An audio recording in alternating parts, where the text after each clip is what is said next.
It's Ron Reader digs the universe.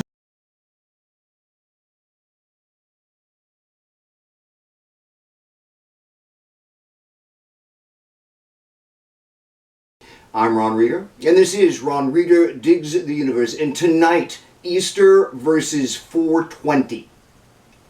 Well, the moon is in the 7th house, and Jupiter has aligned with Mars, so we've got Easter this year coinciding with 420. Same day, next Sunday, and I don't think this has happened before in the history of 420. I mean, I'm not going to look that up because I just don't care enough, but that's what's happening. 420, the green Easter coming up.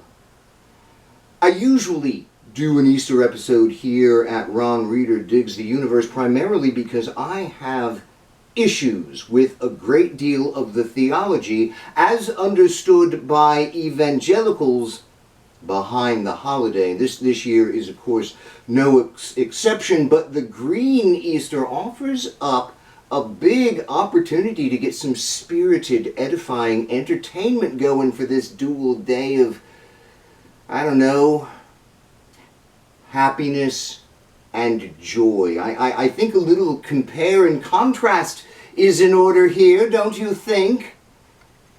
Just so we're all on the same page, I want to observe first that there are lots of ways to approach Easter, and I'm totally cool with many of them, but I'm going to continue my tradition of dealing solely with the evangelical Easter tradition, which is the tradition in which I grew up.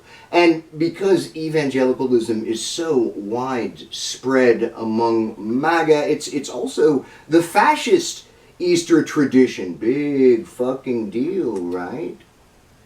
So, are you seated comfortably? Do you have a refreshing drink nearby? Are you ready? Let's begin. As I've discussed here for Easter previously, there is some messed up shit with how the evangelicals do it. They say the resurrection is joyous because it means we're saved. But saved from what? And why? Well, for the evangelicals, we have to be saved because we're shit, deserving only of eternal torture. But as philosopher Bertrand Russell has observed, eternal punishment is inhumane, and no just God would ever do such a thing, even though that's what evangelical Easter is all about. We're shit and deserve torture because the genocidal Canaanite war god has ordained our need for it. Never mind salvation, that we need it at all isn't joyous, it's horrifying.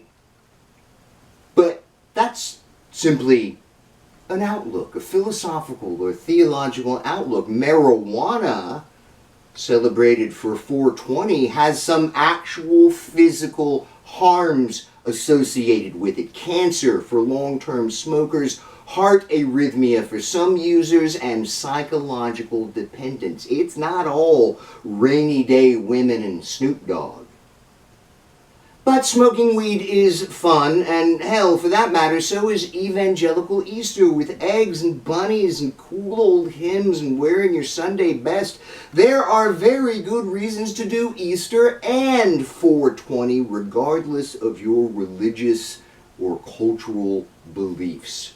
I mean, 420 is cool because it's chronologically stable. Always on April the 20th. You always know when it's going to be, regardless of how high you are. But Easter is cool because it floats around on the calendar. Gotta be on your toes like a bunny hopping around the weeks of spring. There are some lovable absurdities about both days. Weed enthusiasts celebrate what they do every day by doing what they do every day. And what the fuck do bunnies, eggs, and chocolate have to do with a man coming back to life anyway? Oh, wonderful, goofy shit.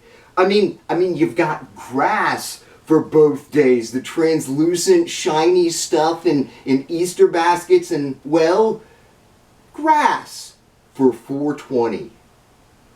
These two holidays are much more alike than people understand. However, in the end, I think I prefer the simple, stoned honesty associated with the pot day about what it is and why it exists. Stoners like getting high, so they celebrate it. No self-contradictory theology, no confusion, just the ganja. Really, you're a good person whichever holiday you choose to celebrate. Or if you choose not to celebrate at all. Or if you choose to celebrate both. Can't we all just get along, little doggy? I'm Ron Reader, and this has been Ron Reader Digs the Universe. Join me, Ron Reader, next week for another episode of Ron Reader Digs the Universe.